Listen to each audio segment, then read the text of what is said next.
오늘은 만남의 여정 철로역정 9번째 작은 믿음과 큰 은혜라고 하는 말씀의 제목으로 주의 말씀 함께 나눠보고자 합니다. 요즘 TV나 책 또는 유튜브 영상 같은 데 보면 상담 관련된 프로그램, 또 책, 서적, 또 여러 가지 영상들이 많이 나와 있습니다. 그런데 진짜 잘하는 상담가가 누굴까 한번 생각해 볼 수 있습니다. 진짜 잘하는 상담가가 누구라고 생각하십니까? 여러분, 최고의 상담가는 상담의 이론을 많이 알고 있어서 이야기를 많이 하거나 상담학의 박사 또는 전문가라고 하는 사람들이 아니더라는 것이죠. 진짜 인정받는 상담가는 내담자의 이야기를 들어주는 사람이라는 것입니다. 그래서 미국에서 상담학 전공하는 한국의 신학생들, 유학생들이 1년 동안 병원에서 채플린, 원목 활동을 해야 합니다.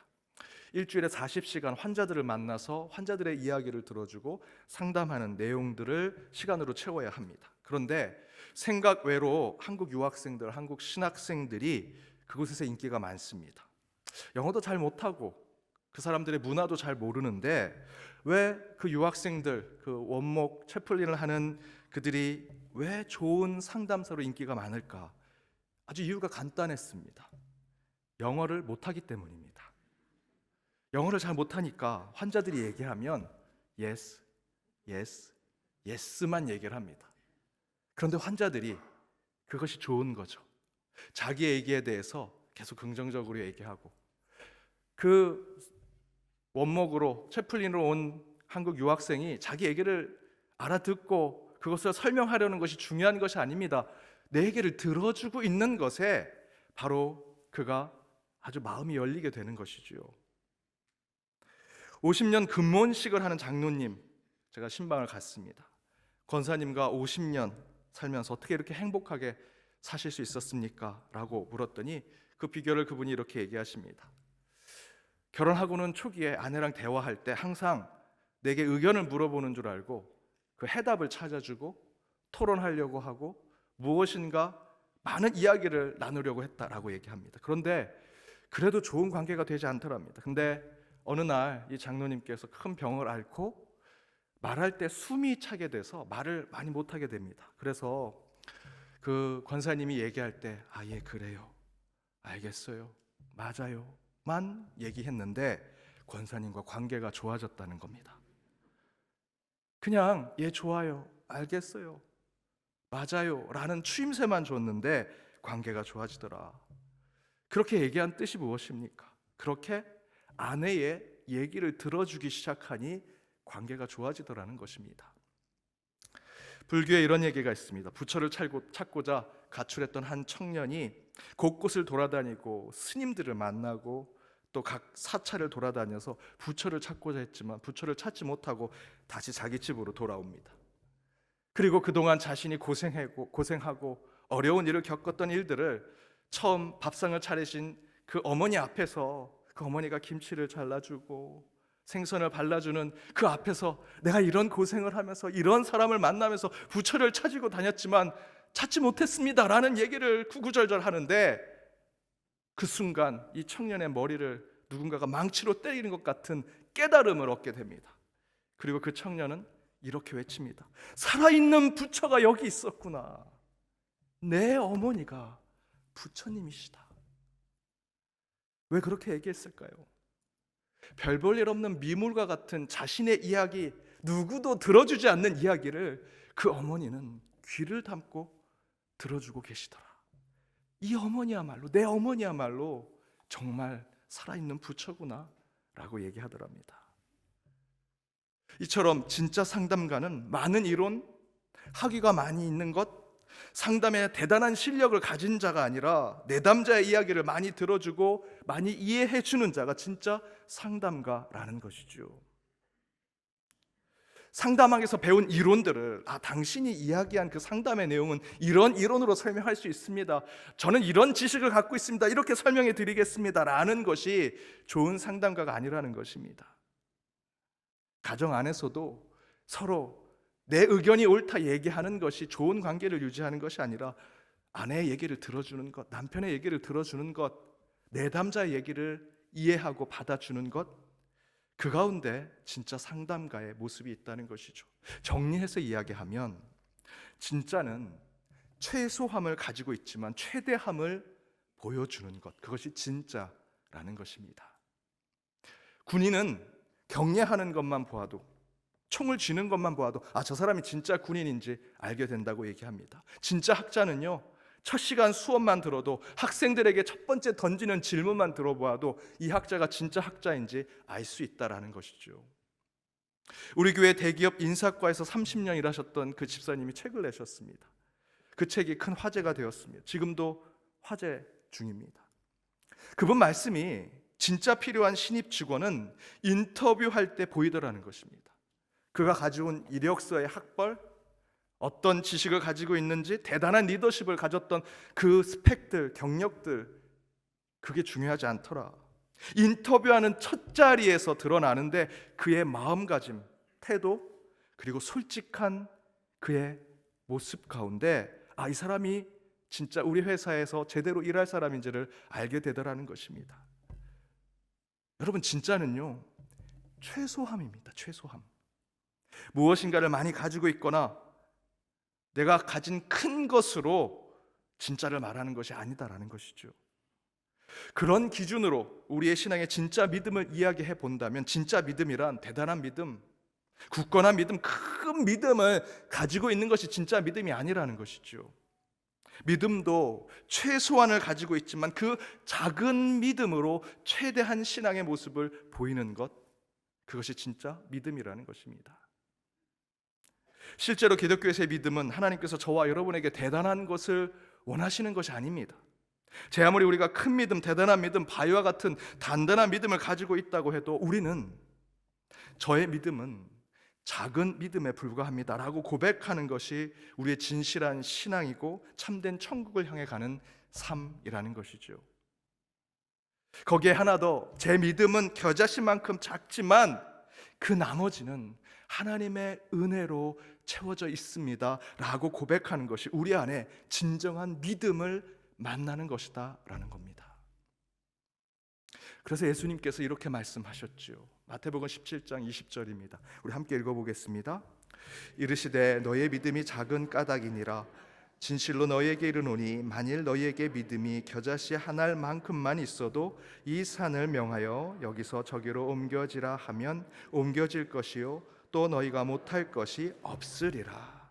여기 앞부분에 너희 믿음이 작은 까닭이라 라고 하는 표현은 헬라어 원어 성경에 보면 아피스토스, 믿음이 아예 없다라는 것으로 표현되어 있습니다.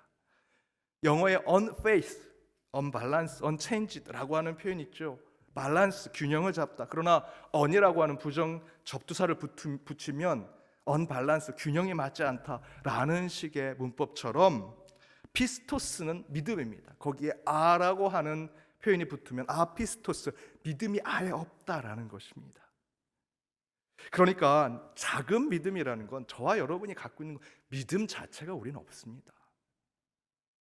믿음이 없는데 그 가운데 저와 여러분이 믿음을 갖게 된다면 그 수준이 어느 정도냐? 마태복음 17장 20절에서 뭐라 얘기합니까? 겨자씨 한 알 정도의 믿음을 우리가 갖게 되는 것이다. 그런데 그 믿음만 있으면 산을 옮길 만한 능력을 갖게 된다. 정말 그게 가능하겠습니까? 눈에 보이지도 않은 작은 겨자씨만한 믿음만 있으면 저는 정말 산을 옮길 수 있는 것일까? 산도 옮기고 내 몸속의 질병도 고치고 사람의 생각까지 바꿀 만한 믿음을 가지려면 정말 어마어마한 큰 믿음을 가져야 된다라고 생각하는데 예수님은 그렇게 말씀하지 않으시더라는 거죠. 산을 옮길 만한 믿음은 크기와 정도가 아니라는 것입니다. 대신에 예수님이 마태복음 17장 20절에 말씀하시고자 하는 것은 그 겨자씨만한 믿음, 아예 믿음이 없다가 아피스토스, 아예 믿음이 없다가 그래도 하나님의 자녀로 믿는 자가 돼서 그 겨자씨만한 믿음을 가진 것에 산을 옮길 만한 능력을 갖게 되는 것은 그 믿음과 함께 우리 가운데 하나님의 은혜가 있다라는 것을 깨달으라는 것이죠.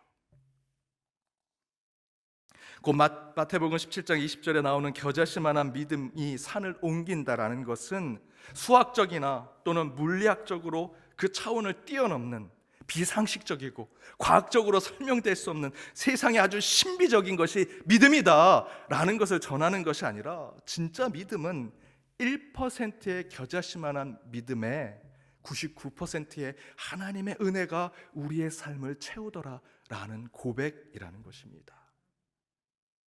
따라서 작은 믿음이 산을 옮긴다라는 뜻은 정확하게 나는 할 수 없습니다, 그러나 하나님만은 하실 수 있습니다 라는 믿음으로 하나님의 은혜를 고백하는 구절입니다. 사랑하는 여러분, 대단한 믿음을 갖겠다, 엄청 큰 믿음의 사람이 되겠다, 그런 신앙생활 하지 마십시오. 우리에게 필요한 진짜 믿음은요, 최소한만 있으면 되는, 겨자씨만한 믿음만 있으면 된다라는 것이죠. 그 최소한의 믿음, 작은 믿음, 겨자씨만한 믿음은 다른 것이 아닙니다.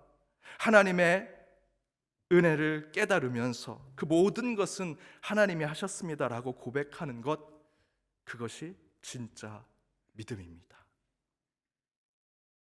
제가 간증 하나 하도록 하겠습니다. 제가 20대 초에 제대로 인격적인 하나님 다시 만나고 한 가지 마음가짐한 것이 있습니다. 저는 다시 인격적 하나님 만나고 제 마음속에 항상 이런 마음을 품고 살았습니다. 나는 커트라인 인간이다. 나는 걸어다니는 커트라인이다. 중고등학교 다닐 때 저는 매달 시험 2-3개씩 보는 게 정말 싫었습니다. 시험 끝나면 그 다음날부터 다시 시험을 준비하고, 그 시험 범위 또 거기 책 읽고 참고서 보고 도서관에서 공부하고, 정말 시험이 너무 싫었습니다. 근데 부모님이 그러시더라고요. 대학 가면 시험 안 본다. 그래서 저는 꼭 대학을 가겠다고 마음을 먹었습니다. 그런데 웬걸요, 대학 갔더니 시험이 더 많습니다. 그 시험 때문에 제가 쓴맛을 본 것 중에 하나는 운전면허 시험인데, 저는 3번이나 떨어졌습니다. 여러분은 몇 번 떨어지셨습니까? 다 한 번에 붙으셨습니까? 다들 표정이 운전면허 시험쯤이야 이런 표정이신데요, 저는 3번 떨어졌습니다. 대학도 한 번에 붙었는데 운전면허를 3수 이상 했습니다. 그때 제 외할머니가 야, 너는 대학까지 다니면서 운전면허 왜 떨어지냐 라고 할 정도로 수모를 겪었습니다. 그런데 제가 20대 중반에 다시 한번 인격적인 하나님 만나고 세상을 새롭게 보기 시작했습니다. 그때 가장 먼저 저의 관점이 변한 것 중에 하나가 시험이었습니다. 전에는 시험을 보면 어떻게든 잘 보려고 했습니다. 1등 하려고 했고, 물론 1등은 잘 못했습니다. 하지만 어떻게든 1등 하려는 목표를 가지고 열심히 했습니다. 합격하려고 했고요, 잘해서 장학금 받으려고 시험 준비했습니다. 그런데 하나님 새롭게 만나고 제 생각이 바뀌니 그 다음부터 저는 이렇게 기도했습니다. 하나님, 수석하고 싶습니다. 1등 하고 싶습니다. 100점 맞고 싶습니다. 그렇게 기도하는 분에게 1등하고 수석하고 100점 주세요. 저는 그렇게 기도하지 않겠습니다. 대신에 저는 커트라인이라도 붙게 해주세요. 제가 가진 실력 별 볼 일 없습니다. 하지만 꼴등이라도 붙게 해주시고, 그 학교 들어가게 해주시고, 합격하게 해주시면 최선을 다해서 공부하고 그곳을 열심히 살겠습니다 라고 기도했습니다. 그래서 아무 실력 없는 제가 그 이후로 시험 통과하면서 그 모든 것이 하나님의 은혜라고 고백하고, 동시에 저는 이렇게 생각했습니다. 하나님, 제가 커트라인이죠. 제가 걸어다니는 커트라인이죠. 감사드립니다. 꼴등이라도 이곳에 오게 해주신 것 감사합니다. 정말 열심히 살겠습니다. 하나님이 주신 기회 최선을 다해서 붙들겠습니다 라고 결심하면서 살았습니다. 신대원 들어갈 때 정원이 253명이었습니다. 저는 스스로 이렇게 생각했습니다. 진짜인지도 모릅니다. 제가 253등이다. 나는 253등이다. 내 옆에 있는 사람이 252등인데 나보다 1등 앞에 있으니 나는 이분에게 늘 배우겠다. 내 앞에 252명이 나보다 더 신앙이 좋고 믿음이 좋고 신학적 지식이 뛰어나니 이분들에게 모든 것을 배우는 자세로 나는 신대원을 다니겠다라는 결심을 하며 신대원에 들어갔습니다. 어느 교회 부목사로 갔습니다. 3명을 뽑는데 저도 뽑혔습니다. 제가 뭐라 생각했겠습니까? 나는 3등으로 들어왔다. 꼴등으로 들어왔다. 그러니 내 앞에 있는 이 두 분에게 항상 배우고, 먼저 부임하신 부목사님들께, 담임 목사님, 온 교우들에게 모든 걸 스펀지처럼 배우며 목회를 해야겠다라고 결심했습니다. 혹시 제가 연동교회 위임 목사로 꼴등으로 들어온 건 아니겠죠? 나는 커트라인으로 들어왔다. 이렇게 합격한 것만으로도 하나님의 은혜니 나는 최선을 다해 살겠다. 이처럼 제게 있어서 작은 믿음, 큰 은혜를 고백하는 신앙은 더욱 하나님을 만나게 했습니다. 나는 걸어다니는 커트라인이다. 그 고백이 항상 매 순간 하나님을 경험하게 했습니다. 그런데 철로역정 소설에서 이 작은 믿음에 대한 이야기를 하는 장을 보면 에서 이야기가 나옵니다. 여러분, 에서와 야곱 누가 정말 진짜 믿음을 가지고 있었을까요? 야곱의 삶을 보면 야곱은 그의 인생이 늘 아등바등 노심초사하면서 야곱도 나도 커트라인이 인생이다 라고 생각하면서 살았던 자가 아닌가 생각을 해봅니다. 때때로 야곱의 이야기들을 보면 비겁하기도 하고 소심하기도 하지만 야곱은 늘 최선을 다해 살아갑니다. 나는 작은 믿음을 가지고 있습니다. 하지만 하나님이 채워주실 것을 믿고 은혜의 삶을 고백하는 삶이 야곱 아니겠습니까? 야곱은요, 태어날 때도 꼴등이었습니다. 살아갈 때도요, 장자인 에서 형의 늘 뒤꿈치를 쫓아다니는 커트라인의 인생을 살았죠. 그래서 도망가기도 했고 외삼촌 집에서 자기가 정말 사랑하는 여인도 꼴등으로 결혼했습니다. 야곱은요, 늘 인생 가운데 커트라인, 꼴등으로 살았죠. 그런데 그때마다 야곱의 고백이 무엇입니까? 여러분 읽어보시면 그 야곱의 이야기 중에 하나님이 딴 곳에 계신 것이 없습니다. 늘 커트라인 인생을 살아가는 야곱의 삶 가운데 하나님은 늘 동행하셨습니다. 그러나 형 에서는요, 자신의 장자권을 팥죽 한 그릇에 팔아먹었죠. 왜 그랬을까요? 자신이 가진 것을 에서는요, 은혜라고 생각하지 않았습니다. 장자권은 당연히 내 것이야. 난 장자라고 하는 높은 믿음, 큰 믿음을 가지고 있어 생각하니 장자권을 쉽게 팔아먹을 수 있고 하나님이 거저주신 은혜를 그저 최선을 다해 살아가지 않더라는 것이죠. 곧에서는 스스로 믿음이 있다라고 생각했었는지는 모르지만 그에게 은혜는 신앙이 되지 못했습니다. 오늘 사무엘상 본문에서 중간에 일자하는 구절에 사울 왕이 다윗을 보고 이렇게 얘기하죠. 다윗, 너는 소년이야. 작은 자야. 너 믿음은 겨자씨보다도 더 조그매. 너는 너무 하잘 것 없어 라고 얘기하는 표현 아닙니까? 이에 다윗이 그 사울 왕의 얘기를 듣고 이렇게 얘기합니다. 왕이여, 제가 싸우겠습니다.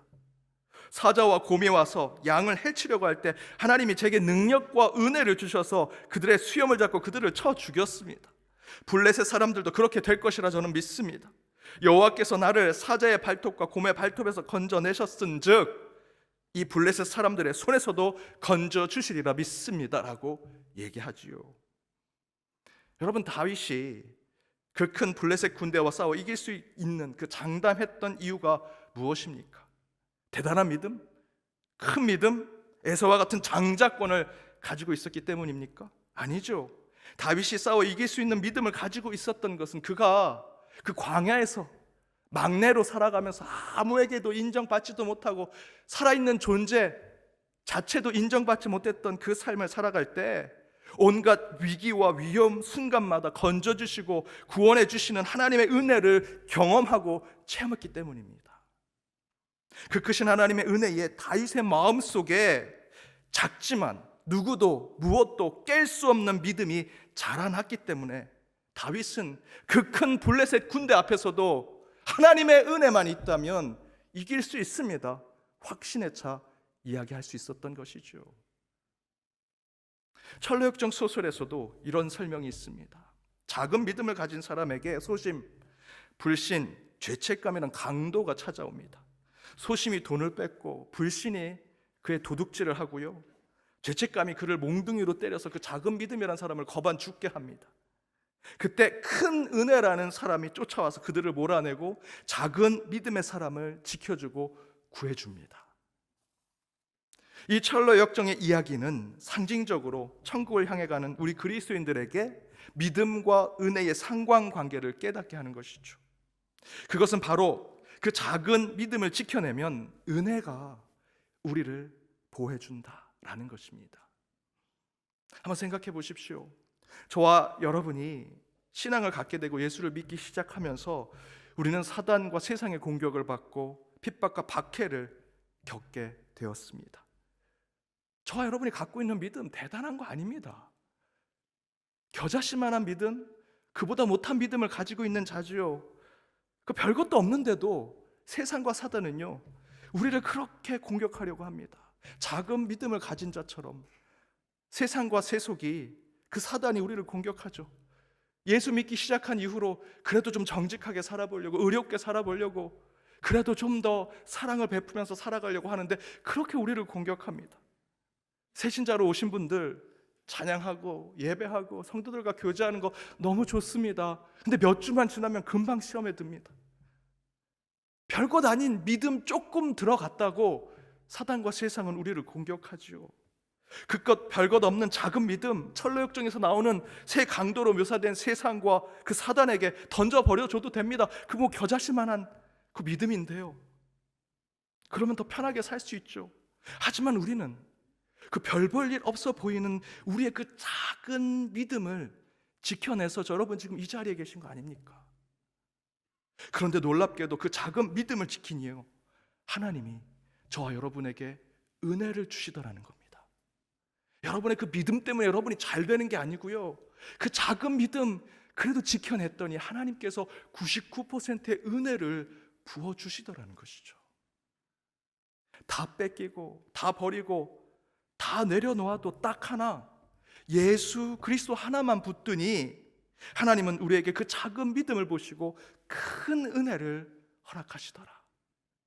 그래서 우리는 다시 천국을 향해 가는 삶을 이어가고, 우리 인생도 커트라인 인생이지만 하나님의 은혜로 복되고 감사를 고백하며 살아가는 거 아니겠습니까? 그래서 바울은 이런 삶을 이렇게 증거합니다. 오늘 본문 24절에 그리스도 예수의 사람들은, 저와 여러분이 그리스도 예수의 사람입니다. 믿음이 이렇게 크고 예수처럼 장자권을 가지고 있어서 여기 그리스도 예수의 사람으로 서 있는 것이 아니고요, 겨자씨만한, 아니 그보다도 더 작은 믿음 때문에 그리스도의 사람으로 여기 있는 거 아닙니까? 그런 사람들은 육체와 함께 그 정욕과 탐심을 십자가에 못 박았다라고 바울은 얘기하죠. 그 별 볼 일 없는 믿음을 가지고 있는 우리, 그래도 그 믿음을 지키기 위해 정욕과 탐심과 욕심과 악함을 십자가에 내어버리니 저와 여러분이 어떤 사람이 되는가? 25절에 이렇게 증거합니다. 만일 우리가 그렇게 성령으로 살면 성령으로 행하는 자가 될 것이다. 작은 믿음이라도 지키기 위해 모든 것을 십자가에 내려놓고 다른 것들을 버리고 오직 예수만 붙들고 살아가니 우리의 삶이 성령의 삶이 되고 성령이 행하는 대로 살아가는 그리스도인이 되더라는 것이죠. 여러분이 믿음이 커서? 아니요, 하나님의 은혜 때문에 그렇게 되더라는 것입니다. 여러분, 우리 신앙 때문에 여러분 복잡하게 살지 마십시오. 오직 예수 하나만 붙드십시오. 수많은 율법들, 신앙을 지키기 위한 규율들, 세상에 남겨놓은 미련, 세상에 여러분이 갖고 있는 소유들, 그거에 묶여 살지 마시고 그것에 여러분, 그것을 생각하면서 그곳에 집착하며 살아가지 마십시오. 예수 십자가 때문에 다시 살게 된 인생, 덤으로 사는 인생 아닙니까? 오직 하나님의 은혜 그 하나만 붙들고 살아갈 때 하나님께서 저와 여러분을 하나님의 자녀로 부르신다라는 것입니다. 사순절 5번째 주일, 하나님이 다시 우리를 부르십니다. 작은 믿음에 내가 충성하였구나. 이제 내가 큰 은혜로 너희와 함께 하겠다. 그런 주님의 부르심에 우리 인생은 그저 걸어다니는 커트라인과 같은 인생이지만 그 작은 믿음에 은혜를 부어주시는 하나님의 사랑으로 행복한 한 주가 되시길 주님의 이름으로 축복합니다. 기도하시겠습니다. 우리의 작은 믿음에 그 크신 은혜를 베푸시는 하나님, 천국을 향해 나아가는 신앙의 여정 가운데 도적과 강도를 만나는 인생을 살지만 그때마다 지키시고 보호하시는 하나님을 경험하게 하여 주옵소서. 하나님과 십자가 예수 그리스도만 고백함으로 그 작은 믿음에 상상할 수 없는 하나님의 은혜를 체험케 됨을 깨달아 가장 작지만 가장 큰 은혜로운 믿음으로 사는 한 주가 되게 하여 주옵소서.